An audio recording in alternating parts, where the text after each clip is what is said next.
What's up guys? Dalam Badisti podcast kita ni, kita nak bincang pasal topik-topik hot dalam Gen Z Slay. Kadang-kadang kan kita rasa macam alah, topik kecil je pun, tak payahlah nak besar-besarkan sangat. Tapi hakikatnya topik yang kecil ni lah bagi impact besar dekat life kita.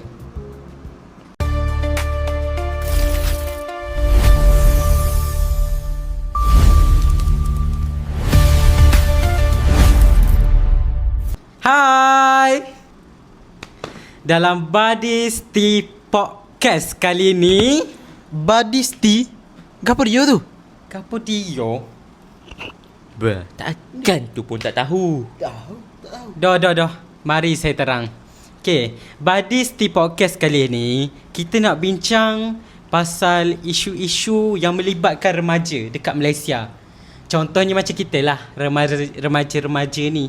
Tu kita nak berbincang tu. Apa isu-isu yang berbangkit pasal remaja-remaja dekat Malaysia. Lepas tu kita nak bagi tahu juga macam mana peranan diorang, apa diorang kena buat. Oh, faham. Faham Okay, bagus.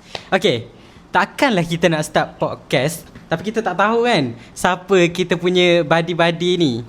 So, boleh perkenalkan seorang-seorang sebab saya nampak kan macam yang ni nampak macam serba boleh buat macam-macam. Yang ni pula macam sadar, handsome, putih. Jangan puji-puji. Malu saya. Kejap, ada dua ke? Mata besar dengan rasa pipik. Okay, boleh perkenalkan diri tu? Alright, Assalamualaikum. Nama saya Kamarul Zakwan. Tapi you all can call me Din. Okay, kita panggil Ding. Okay, Din. Abang Din. Okay, seterusnya. Sebelum tu, rate handsome saya. Kalau saya nak rate handsome man, tadi saya puji banyak dah. So mesti awak tahu berapa rate awak kan. Saya bagi 11/10. Okay, awak puas hati? Oh my god, gila tak puas hati. Okay, bagus kalau awak puas hati. Okay, perkenalkan diri awak. Baiklah, nama saya Muhammad Daniel Akasha. You can call me Danny. Slay banget. Dan Okay, kita teruskan podcast kita kali ni. Okay, dalam podcast ni kita nak bincang pasal dua topik kan. Topik apa yang kita nak bincang tu? untuk first topik kita tentang penggunaan teknologi dalam bilik darjah. Okay, first topik. Second topik? Second topik pula adab dan nilai, adab dan akhlak dalam media sosial. Okay. So, okay, kita masuk dulu topik pertama kita. Okay, topik pertama kita pasal penggunaan teknologi dalam bilik darjah kan. Okay, kalau kita tengok sekarang kan, memang ramai je rata-rata cikgu ni sudah menggunakan pendekatan teknologi dalam pendidikan. Contohnya, cikgu menggunakan gadget macam tablet, smartboard kan. Cikgu pun ada juga yang guna kecerdasan buatan macam ChatGPT. Semua ni bertujuan sebenarnya adalah untuk sebagai pendekatan kepada pembelajaran. Maksudnya, bila kita belajar ni kita mudah nak faham bila kita guna tu. Sebab tak semua cikgu ni kreatif. Tapi bila menggunakan kecerdasan buatan ataupun teknologi ni boleh bagi idea dekat cikgu. Contohlah macam cikgu dekat sekolah kita, ada yang guna tablet. Cikgu yang cantik sekali tu, yang tu guna tablet waktu mengajar. So dari situ dia dapat idea nak buat macam ni, nak buat macam tu. Faham tak? Okay, so boleh tak awak terangkan sikit apa pendekatan teknologi dalam pendidikan ni? Adakah benda tu berimpak positif?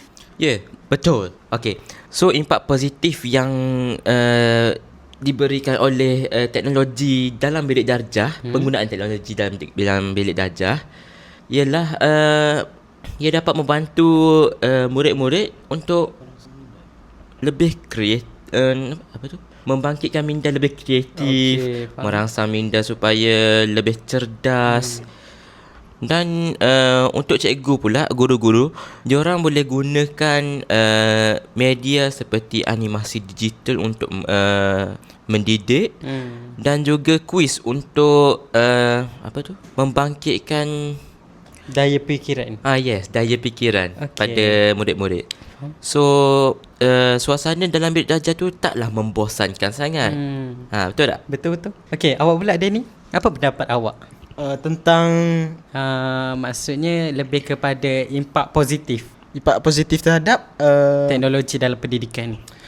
Pada pendapat saya impak positif terhadap teknologi dan pendidikan, macam sebagai contohnya pelajar dapat belajar lah dengan menggunakan teknologi terkini. Seperti mencari kata peribahasa ataupun belajar bahasa-bahasa baru. Okey, faham. So maksudnya teknologi ni bagi banyak je impak positif kan. Okey, tapi bila kita bercakap pasal teknologi ni, apa pula adab dan akhlak yang dapat dipraktikkan dalam teknologi? Okey, adab dan akhlak dalam media sosial atau penggunaan teknologi. Okey, ya. Okey, sebagai contoh, di platform yang sangat dikenali oleh ramai dan sangat famous dan on the top, iaitu TikTok. Takkan tak tahu TikTok kan? Mestilah tahu. Kita berjoget sama. Okey, so terdapat berbagai perkara tentang adab yang berkenaan dengan TikTok ni. So, contoh video-video zaman sekarang kadang tu tak masuk akal. Dan komen-komen pun kadang sangat mengarut. Betul. Sebagai contoh, trend yang terkini 6-7 dalam kalangan kanak-kanak. Betul. Dan juga penggunaan bahasa yang sangat Tidak sesuai. random. So kita kenalah jaga adab apabila nak komen, nak mengeluarkan satu media, satu konten. Kita kena fikir juga apa impak yang boleh diberikan kepada kanak-kanak. Betul. Sebab bukan orang yang sudah matang, sudah mature sahaja menggunakan platform TikTok ni. Ada juga kanak-kanak yang guna. Betul. Okey, selesai. Saya tanya Danny pula Okey. Apa contoh media sosial yang awak gunakan untuk awak belajar? Sebagai contohnya, media sosial yang saya gunakan untuk belajar adalah sebagai contohnya ChatGPT. Maksud saya media sosial macam YouTube ke, TikTok YouTube ke? Saya sering guna YouTube lebih berbanding daripada TikTok sebenarnya, sebab YouTube banyak menyediakan platform-platform pembelajaran seperti channel cikgu-cikgu ataupun sebagai contohnya MC Plus yang menyediakan pembelajaran untuk anak-anak ataupun pelajar-pelajar belajar dengan mudah melalui platform digital. Okey. So awak guna platform digital, maksudnya awak gunakan media sosial seperti YouTube kan? Okey. Untuk Danny, awak rasa okey ke tak? Maksudnya pendekatan tu terhadap pelajar ni adakah beri kesan? Macam bila awak gunakan, adakah itu berkesan untuk awak? Ataupun awak kena belajar berhadapan dengan cikgu saja? Tak semestinya dia memberi kesan. Pelajar-pelajar juga ada juga kekeliruan ketika belajar terus pada YouTube. Selepas belajar daripada YouTube, pelajar-pelajar juga hendaklah bertanya pada guru di sekolah ataupun orang yang lebih mengetahui. Jadi tidak semestinya belajar daripada YouTube tu dapat terus faham. Okey.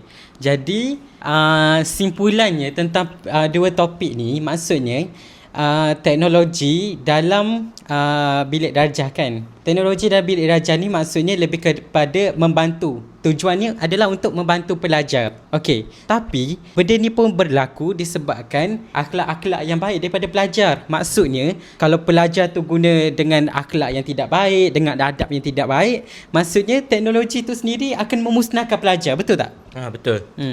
Okey. Jadi awak ada tak pesanan? Awak bagi pesanan yang sangat ringkas. Okey, pesanan dari saya lah. Untuk dalam penggunaan teknologi pada zaman sekarang, dalam pendidikan ataupun apa-apa jua tujuan, jaga adab, jaga apa yang kita lihat. Okey, baik. Dan faham apa yang kita sedang baca atau memasukkan dalam kepala kita lah. Okey, faham. Okey, untuk Danny pula, apa pesanan awak? Pada pendapat saya, gunakanlah platform digital dengan berhemah. Kerana adab ni merupakan perkara yang penting. Ya, perkara yang penting bagi seseorang pelajar ataupun seseorang individu. Okey, faham.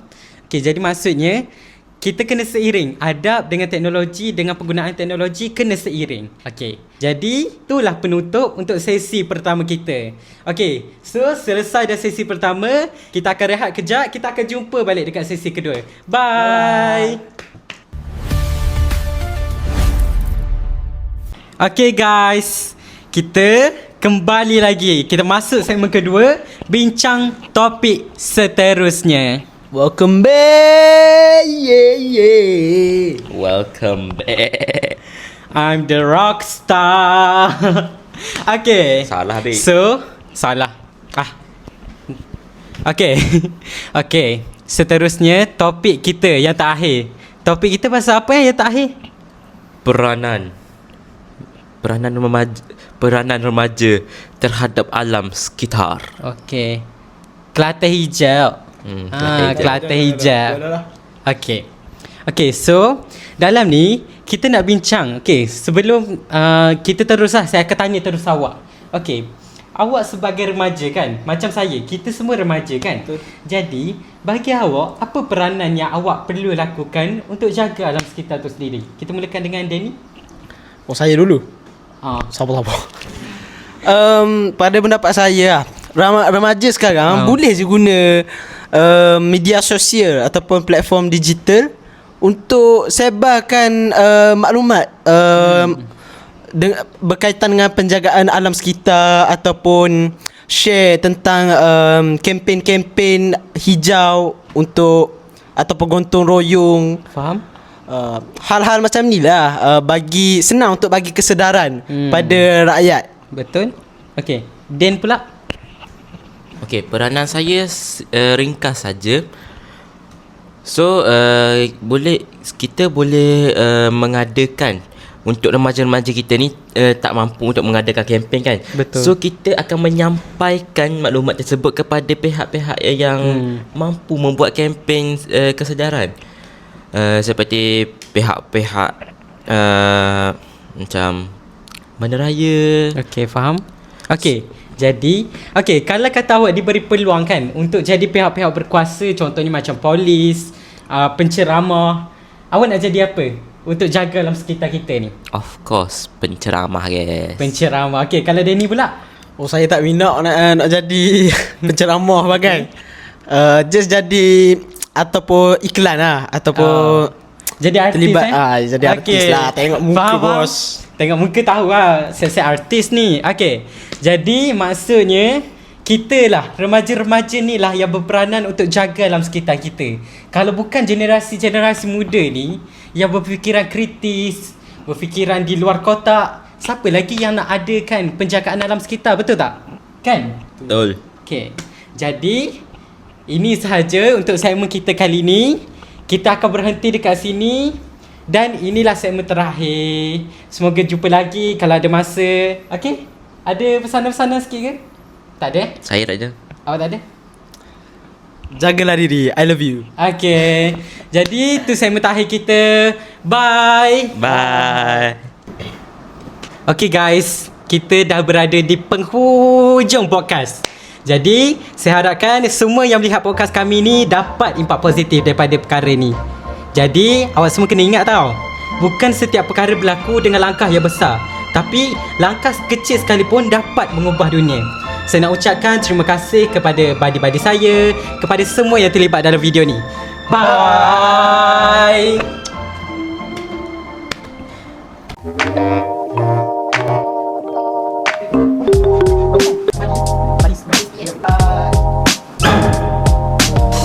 Dah duduk je lah. Semua ni cubit. Okay, bye.